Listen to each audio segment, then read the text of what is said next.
Welcome to Kenton's videos. Enjoy the video. You start now, gather a balanced squad, 1 healer, 2 DPS, 1 tank, and assign roles. Once grouped, split loot rules and assign a beacon caller so you avoid mid-raid confusion. Move immediately to South Ridge and use mobility items to close distance while staying under tree cover. This reduces patrol contact and gives you positioning advantage. Keep flanking paths ready and confirm cooldowns. Doing this now sets a tempo that prevents early wipes and secures control of the. You now shift into execution. Identify the highest threat guards and assign a single target focus to your DPS so fights end fast. While your tank baits patrols, kite with ranged skills and use interrupts to stop charge mechanics.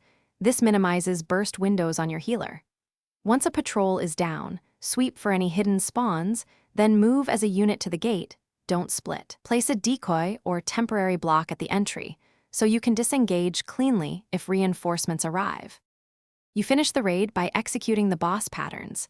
Watch telegraphs, stack or spread as needed, and rotate aggro before enrage windows so the tank survives.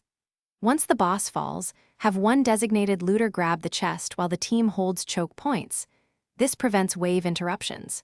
If things go wrong, immediately use a smoke or teleport to reset at the ridge, regroup, and change roles or timing. Doing a clean reset saves time and prevents repeated chaotic wipes. Thanks for watching. Consider subscribing if we helped you.